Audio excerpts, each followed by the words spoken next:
Let it happen, let it happen. On July 17th, 2015, Tame Impala released their third studio album, Currents. And here's what I thought. Throwback, 5 years ago, where does the time go?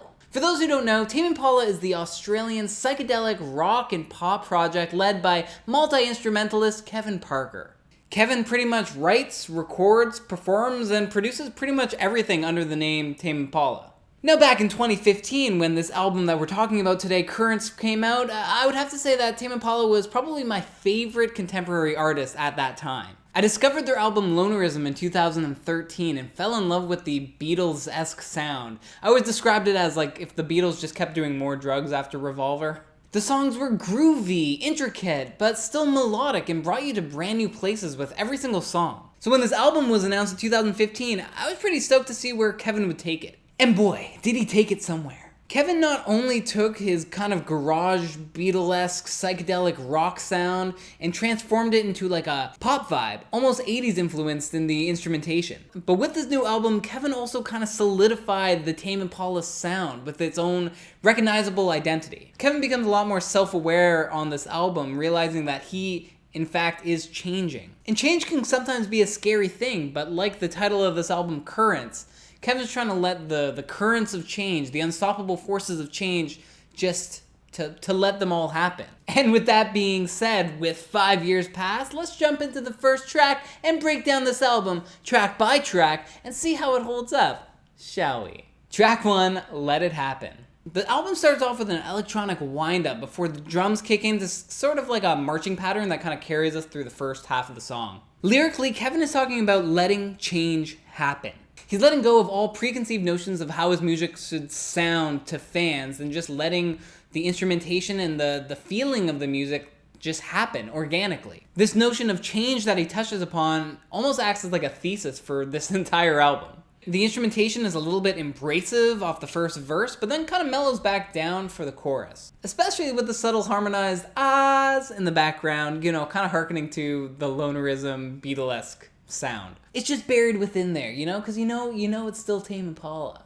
There's that riff that takes us from the chorus that just keeps building and building and until it totally breaks down and we have to build up the song again to something new and epic. There's a looping effect that happens in this kind of bridge area with the violins, almost catching the listener off guard, thinking, hey, is my MP3 skipping? Before the drum machine beat kind of kicks in, everything builds one more time, and then boom, cue the confetti. The vocoded melody on the bridge is so infectious, even though I can't totally make out everything Kevin's saying. Kevin actually said that he just recorded gibberish words that kind of just felt right during those demo tapes, and then last minute tried to write actual words, but felt like the demo gibberish words just had a more authentic emotion behind them, so he kept them. Then there's that fat guitar riff, that it's an awesome way to start the album and really bring the listener right into the Tame Impala sound, It's such a great song, one of Tame Impala's probably best written songs ever. Track 2, Nangs. This is more of like a musical interlude than anything. Nangs is like the slang term in Australia for like canisters of nitrous oxide. Some people use it as like a recreational drug. I believe people call them like whippets. The wobbly instrumentation is supposed to kind of represent the trippy sensation that you get after doing a nang or a whippet. And it's funny, there's only one line in the song. But is there something more than that? Which, when I first listened to this album, I was thinking, like, quite literally, is Kevin talking about, is there something more than Let It Happen? Is there something more to discover than that sound and even the sounds of Lonerism? Musically, lyrically, Kevin, show us what's more than that. And it's funny, as he repeats the lines, musically, the instrumentation becomes a little bit more intricate. We hear strings kind of swelling in and a little bit more intricate drumming patterns. Almost as a way to answer his own question, yes, there is something more than that. Track 3, The Moment. A little drum shuffle. The song's a little bit more uppity, danceable. Has a nice classic guitar riff, kind of driving the song. Again, Parker is talking about something new to him, which is being in the moment. There's things that he's discovering about himself, again musically, like the sound of his heels hitting the wooden floor. Probably talking about discovering his love for dance music. You know, he's worked with Lady Gaga and Mark Ronson before, and, you know, so that shouldn't come as a surprise, but I think he is lyrically putting this out into the universe for his own fans to be like, Hey, I'm changing. I'm just living in the moment right now. I love the little interlude with the song with like the guitar that kind of sounds like a laser almost, or maybe it's a synth that sounds like a laser. The sound really just cuts through, you know, the... It's psychedelic, but still kind of dancey. Yeah, it's really a great example of production work from Parker, you know, being psychedelic, but still kind of contained in a pop format. Track 4, yes, I'm changing.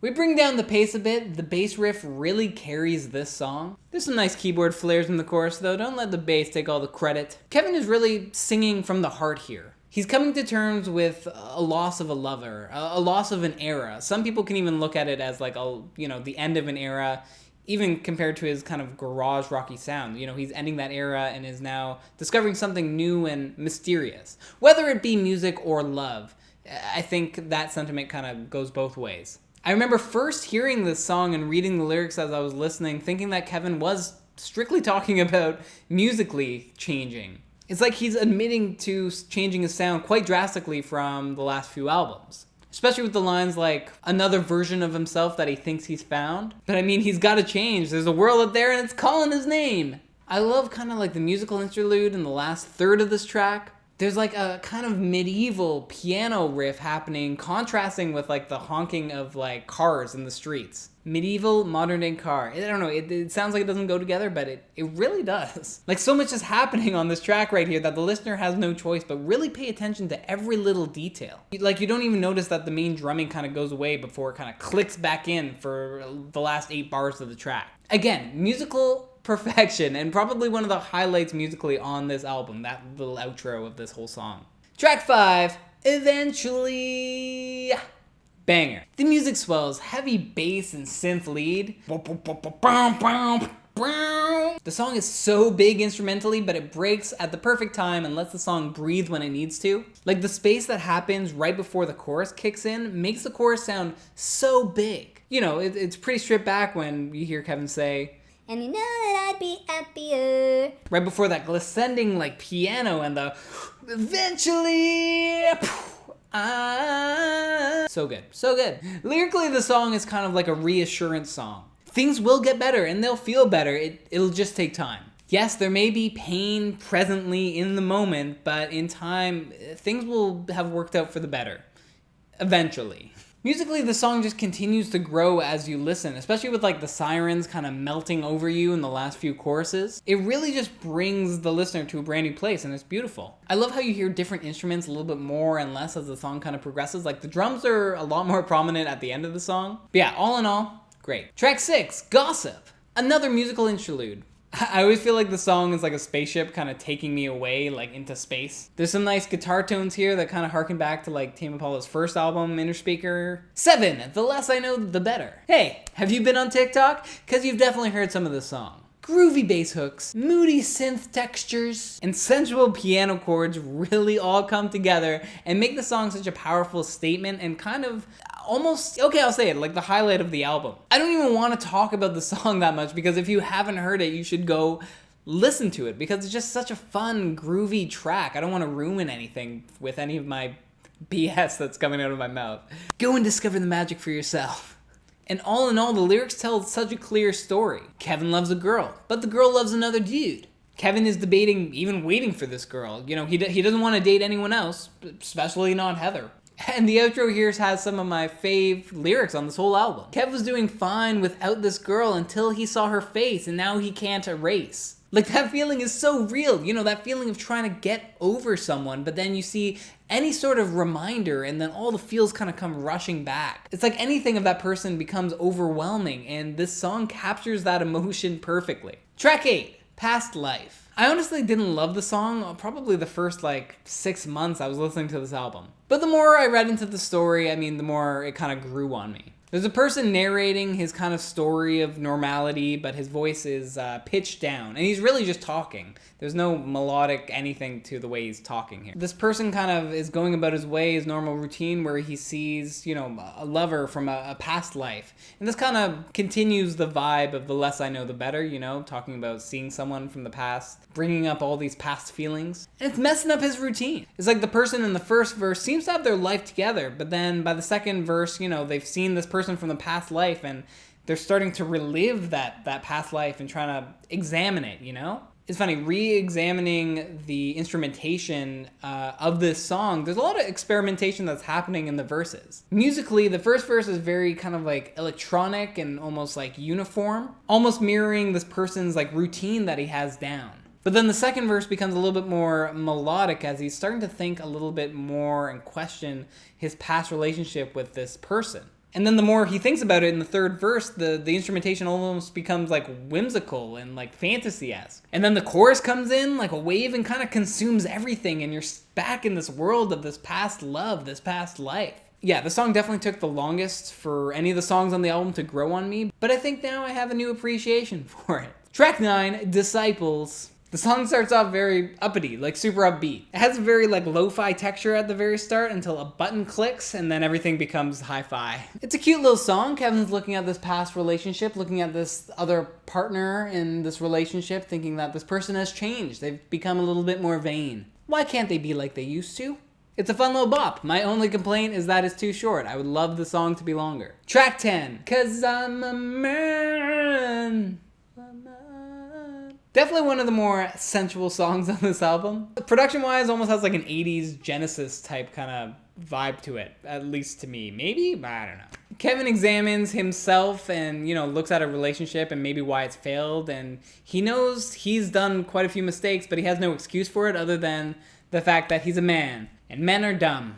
He's kind of using his gender as kind of a scapegoat, almost sarcastically, I know some people absolutely loved this song when it first came out, but to me, it kind of felt a little one note. Track 11, Reality in Motion. The song reminds me a lot of like the lonerism sound and really captures kind of a little bit of the lonerism mood as well. Especially with Kevin kind of examining his own self-doubt and like hesitation in certain situations, which literally litters all of lonerism.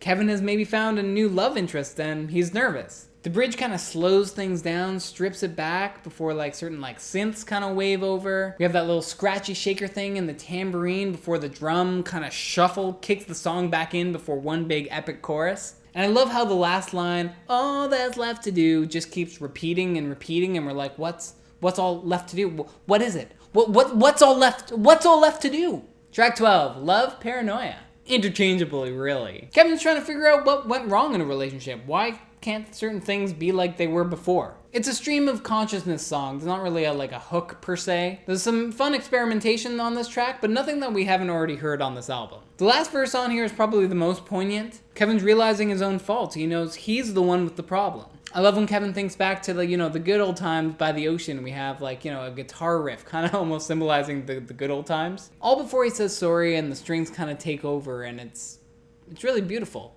Track 13, New Person, Same Old Mistakes. A great ending track. I mean, Kevin has truly gone through a full metamorphosis. He is a new person, we've heard him change his sound and look at love in a different way than we've ever heard him talk about before. But he still gets hung up on some of the same old mistakes, both romantically and, musically, being kind of hard on himself, examining his music, thinking about what other people might think about it. The lines, I could just hear them now, how could I let them down? It's kind of like Kevin thinking about what people might think when they hear this new sound.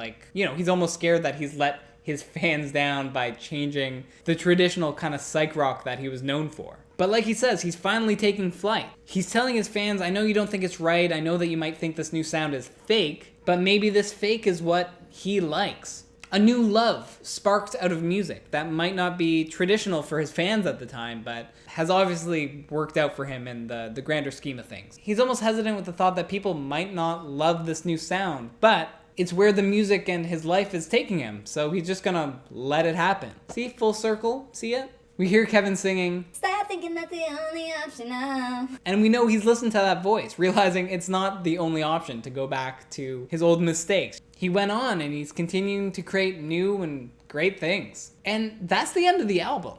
So 5 years have passed and this album still bangs. It's so great. It takes a really great snapshot of Kevin's life at this time, kind of transitioning into bigger worldwide fame. It's still one of my favorite records from like the last decade for sure. And I honestly think this has some of Kevin's most realized musical moments of his whole career. Without question, I'd give this album a very solid 8.5 to a light 9. But what do you think? How do you think this album compares to some of his other efforts? Am I missing any key parts of your favorite songs? Let me know in the comments below. And yeah, if you've made it this far, I mean, you might as well like and subscribe. Because I mean, you made it this far, so why not? Either way, that's all I gotta say. And until next time, peace.